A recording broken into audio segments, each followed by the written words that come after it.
Whoever said tomorrow is another day didn't check the weather. From the director of Independence Day. This is just massive. Like, this is the real thing.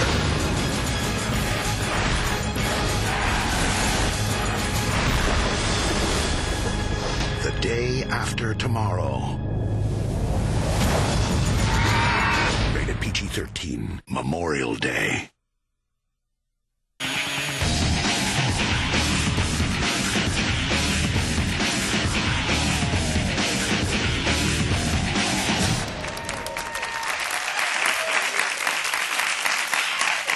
Welcome to 24 Inside. I'm Daphne Brogdon, and this show is brought to you by The Day After Tomorrow, which opens worldwide May 28th.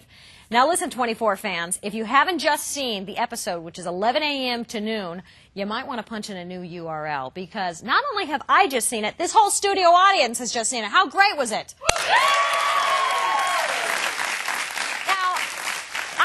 A little scared that Jane was going to be going to that virus-laden hotel, no? And Sherry, gone? I'll believe it when I see it. I think she might need a silver bullet. Okay, for the 24 fans have a major treat today, because not only are you going to get to talk to, or I'm going to get to talk to for you, one of the best characters on the show, you're also going to meet the director of the show. Somebody who you haven't seen, but you've seen a lot of his work. So first, let's meet the gal who's kind of quirky, but gosh darn, she can get those coordinates like nobody else. She plays Chloe. She's Lynn Rajskub. I did all right. And the director of 24, Jon Cassar. John? All right, so, oh my God, now you've directed so many of these episodes. Is it like, how do you keep them all in track? Do you do two at a time or something? Yeah, we do two at a time, and you just sort of concentrate on the one episode you're doing, basically. Or actually, it even gets smaller than that. You concentrate on the one scene you're doing, you finish that scene, and you move to the next one. You just have to think about it that way. So, Lynn, does that mean you were playing, say, the 10 to 11 episode and the 11 to 12 at the same time? I thought you were going to say, does that mean I was playing another character at the same time? Just on another different stage. I'm not going to tell you which other one I play, but sometimes they overlap like that. Yeah, so it can be a little confusing. I don't know what I'm saying. That's all right. Half the time on that. Well, you got a great character. Okay, we have various questions from email and from audience members. If Joseph Kim, Joseph, where are you? Hey, Joseph. Okay. He wants to know, why did the writers decide to kill off Sherry? Well, I think they think that we probably went as far as we could with Sherry. I don't think she could have done anything more nasty than she did this year, and the second year, and the first year. There's just, exactly. There's nothing else we could have done with her. And I was watching with the audience as they were watching, and there was a huge cheer when she got killed. So I guess the writers were right, I think, by killing off Sherry. Is it fun to see an audience actually watch your show? Because obviously TV, you don't get that immediacy. Yeah, it's very strange, actually. It was very new to sit behind the audience and watch. You're like, hey, this show of mine actually works. Yeah. Now, speaking of Sherry, you guys were both Larry Sanders alumni. Mm-hmm. How funny is that? You guys have gone from comedy to drama. Is that a big switch for you, or not, because you're still playing somebody kind of comedic? It is a big switch for me, and it was exciting to be able to be a wacky character on a very serious show. Yeah, and it's a great relief. We've got a lot of fans here. We got Gwen Shin in San Francisco wants to know, Lynn. She says, Chloe's by far my favorite character. Do you have problems keeping a straight face when playing her? I would love to see an episode where Chloe goes crazy and kills everybody who's mean to her. Gwen wants you to go postal. That's next year. Yeah, right. Don't give away next season. I do think they started having more fun as time went on. Like, the one that kind of killed me was when I had to say again to Kim, I like your attitude, keep it up, or something like that. That kind of makes me laugh. Like, Chase is never going to move to the suburbs. You know that. You're dreaming. Yeah, right. Exactly. That's not going to work. Okay, an email from Jake B in Connecticut. John, you have directed many episodes. Is it a well-oiled machine, or is there something different every day? No, it's a pretty well-oiled machine. I mean, we've got the same crew now almost for 3 years. I mean, I think we've changed 2 or 3 people, but it's a kind of show where everybody wants to stay. Nobody's looking to get to the next job or to get to the feature. Everyone's very happy being on this show. So we move pretty quickly. As Mary Lynn can tell you, we move very quickly, sometimes too quickly, right, Mary Lynn? Mary Lynn, how much time do you have to get your lines? Well, I made the mistake of on my first day, because I only had like It was me. I only had like 3 lines, and you know, I am used to doing more comedic stuff, or and I just thought I got this. It's no problem. And we went through it once, and there was like a 20-minute break, and it just disappeared out of my mind because it was just complete jargon. And my first scene was with Kiefer, and I had to go in and talk to him, and I just felt like I was like 8 years old, like it was just a complete blank, and I just I'm sorry, and there were just 3 cameras and everybody waiting for me, the new girl, to, you know. Well, I was going to say, as an actor, that would be the challenge, is to give real meaning to. The coordinates are 57764, you know, or. But Jon was very kind to me, and I made it through that moment. She rose above it. She did a great job. Good job. All right, Ken Velton, where are you, Ken? All right, front row and center there. He wants to know, Jon, are there different directors for each episode, and how do they coordinate? Yes. Well, what happens is, because there's 24 episodes, you're preparing 12 while you're shooting 12, and they alternate. So when one director is getting 2 shows ready, another director is shooting. The second that director finishes, then the director that was getting his shows ready will start. So basically we have on our show, I do 10 of them, so that's about half the season, and then we bring other people in to do groups of 2 as we go along. So it's different folks. Just watch the beginning, and it'll tell you who directs them and gives you an idea of maybe what the episode's going to be like. I'm sorry, but who's watching the credits? Because the show starts right away. It's right away. Yeah, exactly. But when you finish the 10, then, do you go to the director and be like, oh my God, what happened in show 11? Because, like, you're... No, and my 10 are alternating. So I do the first 2 and I do the last 2. But then all my others are mixed up in between. But that's also my job then as the in-house producer-director to oversee the new guys that come in and to tell them, here's what works, here's what doesn't work, here's how you talk to our actors, and sort of just make sure it's going to be a smooth show. Here's how you talk to them, very slowly. Very slowly. If it's Mary Lynn, really quickly. Yeah. Okay, email question from Charles Allison in Jacksonville, Florida. Mary Lynn, Chloe seems socially inept in most situations. Do you think that makes her more realistic and like someone you would run into in a common workplace? And a follow-up from Jason S. in Columbus. Says, what's it like to play a character who has the people skills of an annoying insect, but is a kick-ass computer genius? When I watch your scenes, I can never make up my mind. I love you, I hate you, I love you, I hate you. It's like so many relationships, right? Well, what's his name? That was Jason. Jason, I love you, I hate you, I love you, I hate you. Also, I think, you know, Chloe gets across what she needs to get across, and yes. I think that I can relate to the socially inept person. I mean, I was always very popular and very well spoken, but I was maybe the socially inept person. And, as all people who go into comedy. Yeah.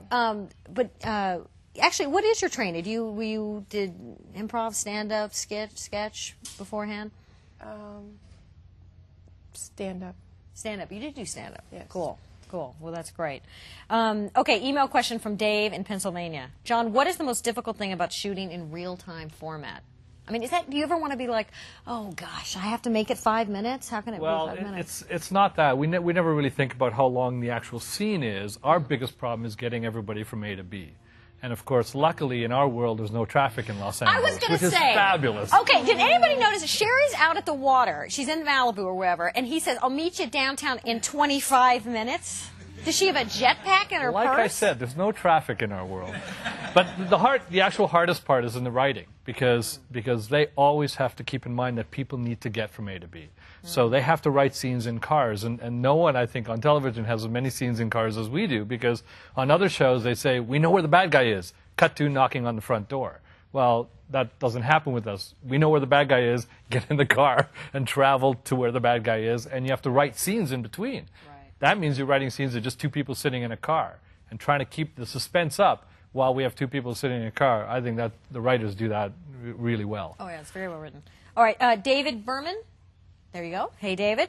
All right, he's got a question for you, Mary Lynn. Do you understand a lot of the technical stuff your character talks about on CTU? How could you? But you do it very well. Yes, thank you. I don't know. When you got the script, you were like, "Are you kidding me? I'm going to say this stuff." It was exciting, you know. Yeah. It was challenging, but yeah, I'm very much. I just got my computer working this year. And I don't like checking email, you know. Yeah. But All right, don't send her email questions, guys. All right, as the email from Renee L. in New Jersey. John, 24, has been in Los Angeles for 3 seasons. Don't you think it's redundant for another national crisis in L.A.? Are you guys considering a change of location? I can't tell you whether we're considering a change of location because I'm never allowed to say anything about what's coming up.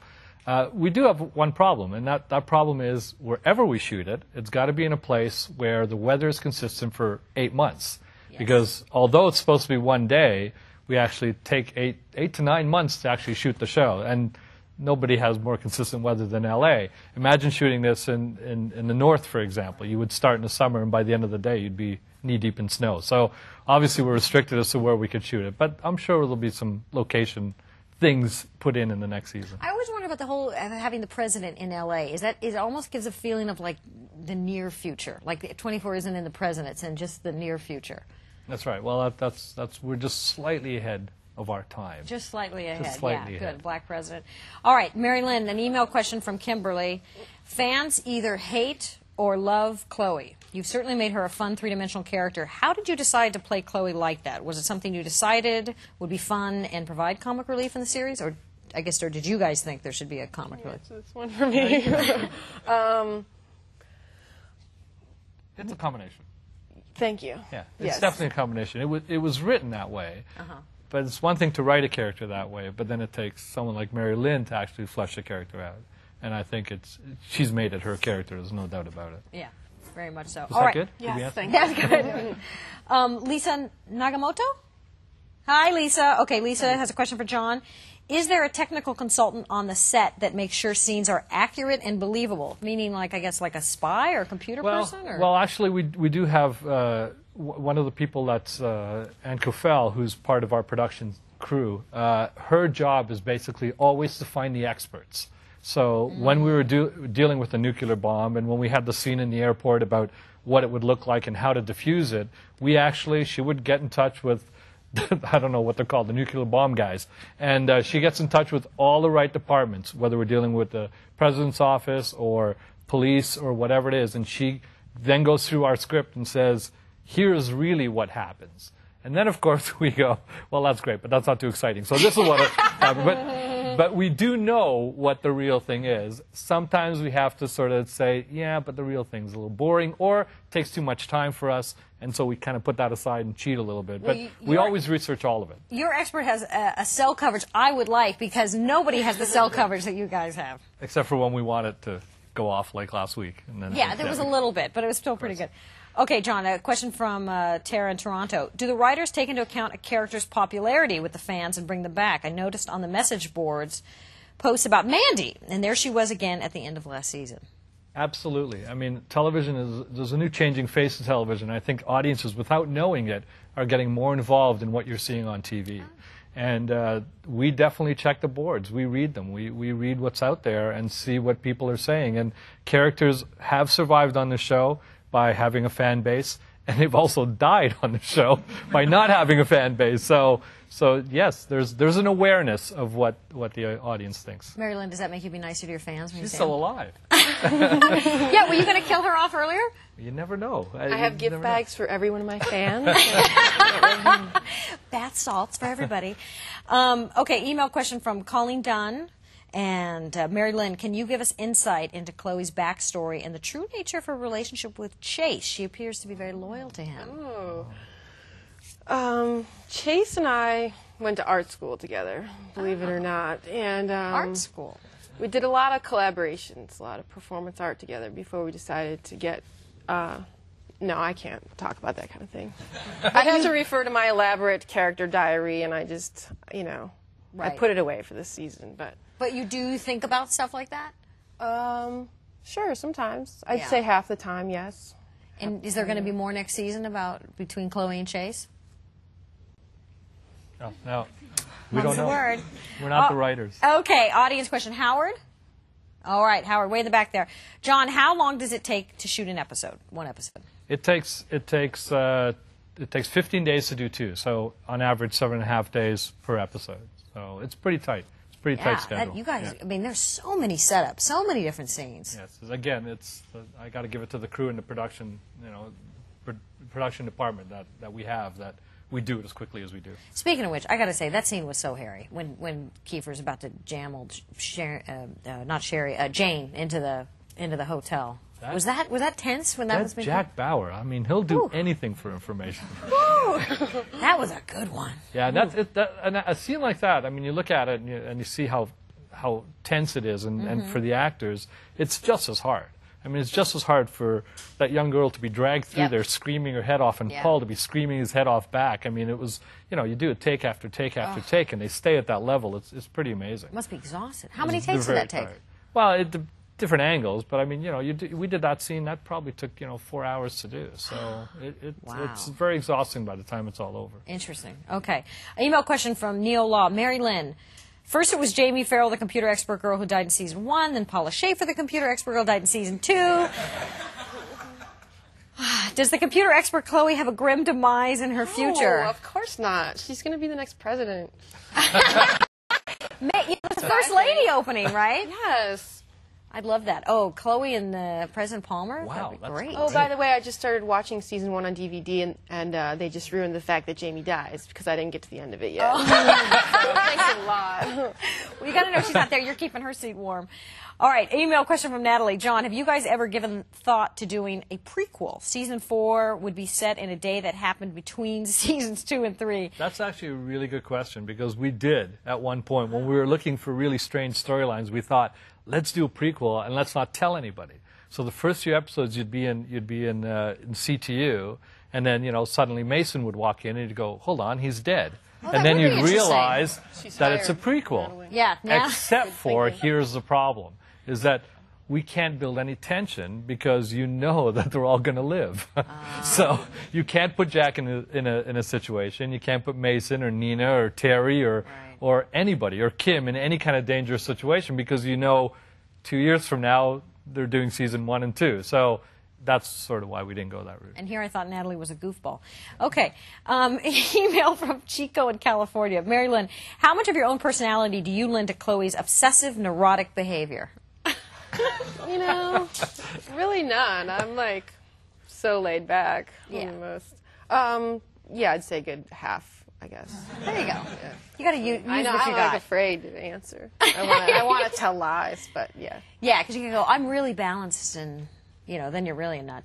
Okay, email question from Justin Allen Small. John, please don't take offense, but I noticed on the behind the scenes of the season 2 DVD that you were either stressed, angry, or irritated during filming. Is that usual or a way to motivate the actor? Marilyn can answer that one. Never. Almost never. No, I mean, hey, it's part of the job. It's there's a lot there, and it's really interesting because those guys were with us for so long. They were with us the whole making of the last 2 episodes, and they showed it to me, and I could have cut all that stuff out, but I just find all that behind the scenes stuff is always so cute, and everyone is great, and everyone works wonderfully together. Yes. That it was really fun for a change to go, you know what, put that in. So I got angry a couple of times. So.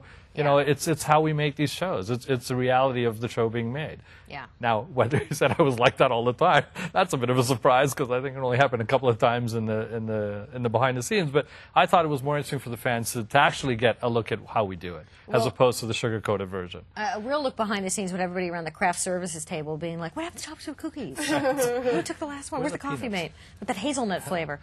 Okay, email question from Justin Allen Small. John, please don't... Oh, I already read that. I'm retarded. Email from Betty, a.k.a. Mom. Mary Lynn, did you ever get your new license tabs? And are you coming home for the 4th of July? Mom's a fan. This is great. Now I'm embarrassed. How could my own mother? I the new did get license the tags? registration tags, yes, so I'm driving safely. And I'm definitely heavily considering going home for the 4th of July, because it's very nice in the summer in Michigan. So we'll see, Mom. We'll get back to you. I'll have my people call you. Yeah, I was going to say, does this mean Mom can't get you on the phone, that she has to just get a little too big? No, I talked to her this morning. She said she was going to try to ask something. I'll send you a check, Mom. Back off. I love you, Mom. Yeah, right. John, where are you from? You sound Canadian almost. You got a little Yes, I'm from Toronto. Toronto. There you go. Okay, well, international. A lot of people watch it. Japan, you got a lot of fans.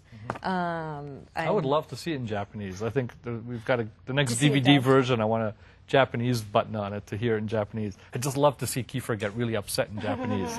Just imagine what that's like. It would be so great. Yeah. That would look like a comedic great. scene. Well, we have one from Norway here. Rolf Jørgens in Norway. Okay, John, it seems there is a lot less handheld camera filming this season. Did you change that, or did the Steadicam operator become a lot steadier? First of all, we don't use Steadicam, and Steadicam, if you don't know, is a machine that actually keeps the camera very smooth. We use Guy Skinner, who's our handheld camera operator, and he is unbelievable. Wow, and he's very smooth. we don't do any less. Just as much as we've done for the last few years. He's just so good that you don't see it as much, and that's good anyways. You shouldn't be conscious of what the camera's doing. Well, you should be involved in the story. Yeah, it makes me create like NYPD Blue. They do too much. Yeah, it's a little I get different. seasick watching that show. Yeah. But I did notice like there was one scene. I think it was with the president when his opponent came in and showed the medicine ball. You did kind of move the camera on that, so sometimes it's not on the person, but it's about kind of like, look at this. This is a point. Yeah, that's right. And the whole thing is the way the show's designed visually is it always makes you feel like you're watching and you shouldn't be. And that's why we're always behind things, and you're looking through doorways and looking through windows, and it makes the audience feel like they're being spies. They're being spies. There's always that Did you ever notice that? Yeah, that last minute before the scene ends. Give a look to, give a look back to Adam. The look. Look over at Kim. She'll look back at you. When's Chloe going to go out in the field? I don't know. Maybe next year. Maybe the next episode. I mean, you it never took know. a while for Michelle to get out there. Okay. And look what happened to her. I know. See? Better stay where you are. Carlos, Tony is the same thing. Every time he leaves, something happens to him. Just stay in CTU. Okay, from Eric Michaels in New Jersey, Mary Lynn, there were a lot of rumors that Chloe was the mole in CTU. Who would you like to see be the mole?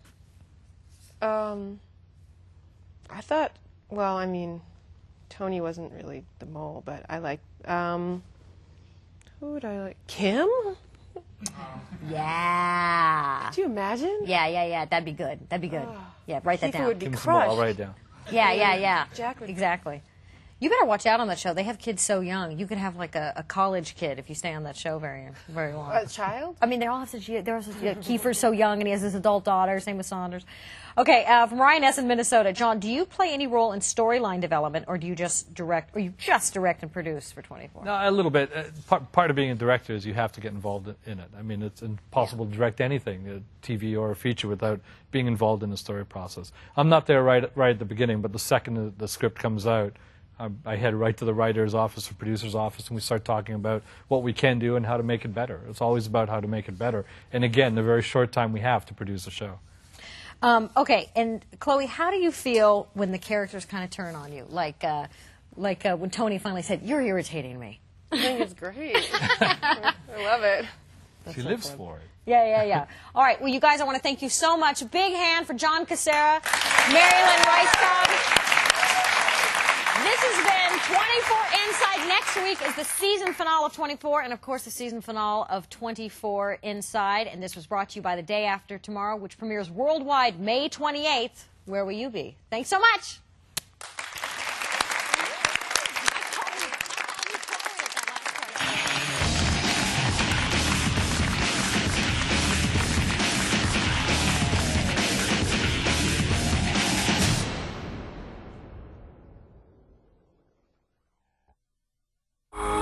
10,000 years ago, one storm changed the face of our planet. If we don't act now, it's going to be too late. On May 28th, it will happen again. It's just massive. From the director of Independence Day, What can we do? Save as many as you can. Wall of water. where will you be the day after tomorrow?